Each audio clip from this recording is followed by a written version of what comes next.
Il n'y a pas que les changements climatiques annoncés, le fameux réchauffement climatique dont on nous parle beaucoup, mais toutes sortes de menaces planent ou semblent planer sur nous.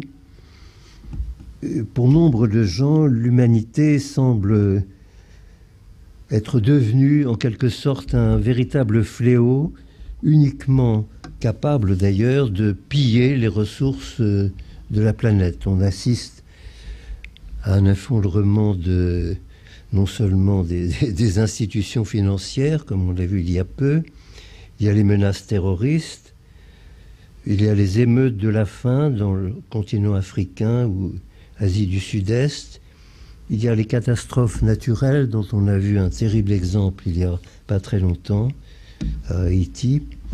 De nombreux conflits continuent à se déclencher et à perdurer.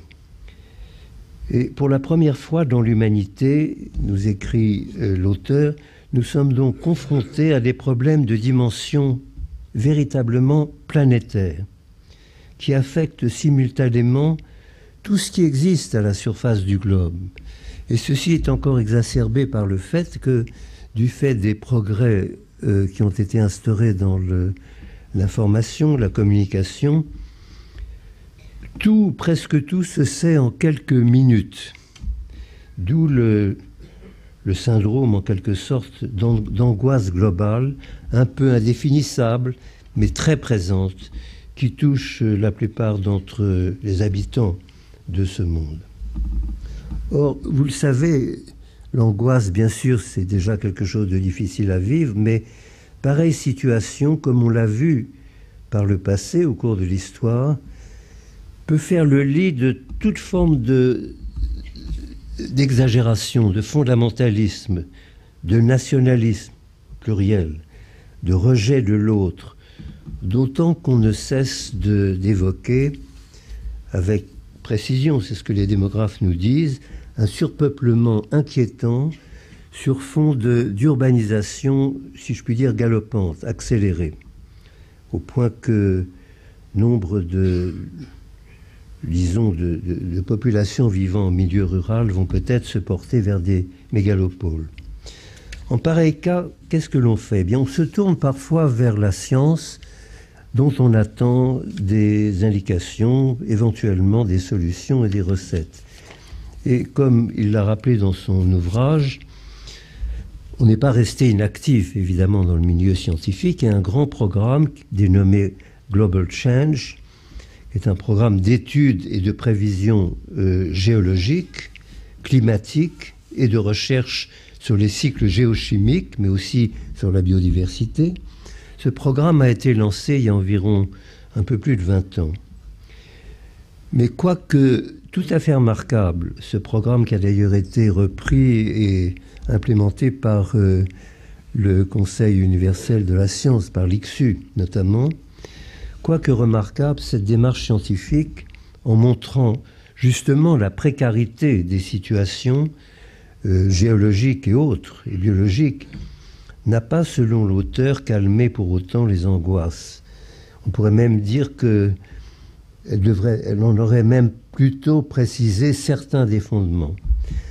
Ce dont nous avons besoin, dit-il, par conséquent, ce n'est pas seulement une analyse, certes objective et scientifique, de la situation, c'est ce qu'il appelle une véritable orientation nouvelle, une lumière intérieure.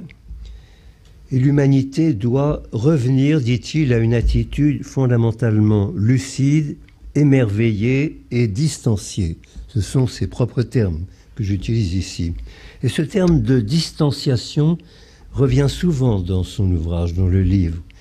Par là même, l'auteur nous invite à surmonter notre état émotionnel immédiat, certes évidemment justifié quand on voit encore ce qui s'est passé récemment, tout à fait légitime, mais aussi nos fantasmes. Il nous invite à regarder la réalité en face afin d'acquérir une compréhension qui nous permette de tourner à notre avantage une situation difficile. Je reprends là encore ces termes. Nous ne devons pas, bien sûr, ignorer les catastrophes, les maelstroms, mais nous devons tenter de nous en dégager mentalement. Plus précisément, Westbrook nous invite à étudier cette planète changeante dans un esprit, disons, désintéressé. Il nous incite à l'aimer pour ses propriétés exceptionnelles. Il prône ainsi ce qu'il appelle, et c'est très important parce que c'est un peu le leitmotiv de ce livre, une approche géologique globale. Qu'est-ce que ça veut dire? C'est-à-dire une science du système Terre qui inclut aussi bien la géosphère, bien sûr, mais aussi la biosphère, l'atmosphère, l'hydrosphère, et qui prend non seulement en compte l'étude de la Terre telle qu'elle se présente aujourd'hui ou même depuis quelques décennies, mais depuis ses origines, c'est-à-dire il y a 4,5 milliards d'années. Ainsi prendrons-nous vraiment conscience de la position de notre planète au sein du système solaire, nous dit-il, de l'histoire incroyablement longue et dramatique dont nous sommes nous-mêmes issus, et nous pourrons examiner notre position à nous autres, êtres humains, dans cette grande, voire sublime, perspective planétaire. Westbrook ne craint pas de dire que si la recherche scientifique est indispensable, il est un scientifique évidemment chevronné lui-même, on ne doit pas totalement s'écarter ici d'une forme nouvelle de mythe qui nous aide à redécouvrir la planète dans sa globalité, à faire corps avec son histoire, avec son devenir.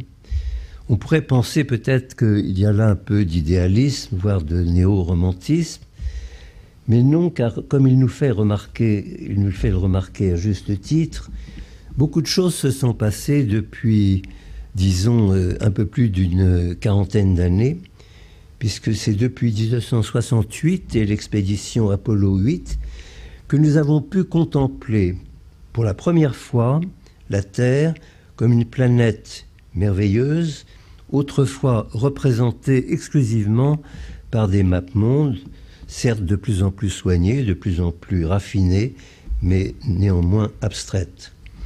Le public, grâce à la photo qui fut prise par les astronautes américains à l'occasion de leur voyage circumlunaire, a acquis une nouvelle vision de la Terre. Des millions de gens ont pris conscience de son profond impact émotionnel. Une géologie globale, considérée dans sa complexité, comme dirait Edgar Morin, dans son état dynamique, a permis de nouvelles avancées depuis lors. Il s'agit de la climatologie globale, de la tectonique des plaques, qui évidemment avait été découverte auparavant, mais qui a pris de nouvelles dimensions, de la géochimie, c'est-à-dire de l'étude des composants chimiques du globe, de la géobiologie, c'est-à-dire comment le vivant sculpte ou resculpte l'environnement physique, de la biodiversité globale. Les schémas généraux d'évolution et même l'exobiologie font également partie de ces apports relativement récents qui enrichissent encore une fois notre vision du monde. Cette nouvelle vision développée depuis près d'un demi-siècle est de nature, de par ses dimensions et ses conséquences, à donner aux habitants de la Terre ce qu'il appelle une dignité nouvelle et inattendue. Une dignité qui nous permette en fait de refaire en quelque sorte notre point de vue à partir de l'histoire de la Terre, de celle des animaux, des plantes, de l'homme, mais aussi de notre devenir, qui sont à reconsidérer à cette échelle planétaire.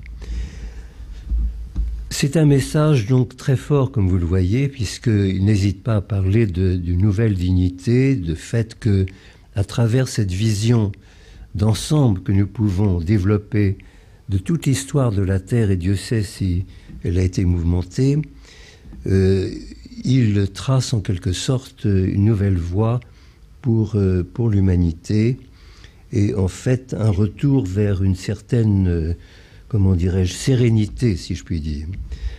La suite de son livre est donc consacrée à fournir au fond des exemples saisissants de cette géologie globale en repartant de ses fondements scientifiques. Il s'agit par exemple du fameux cycle des roches qui a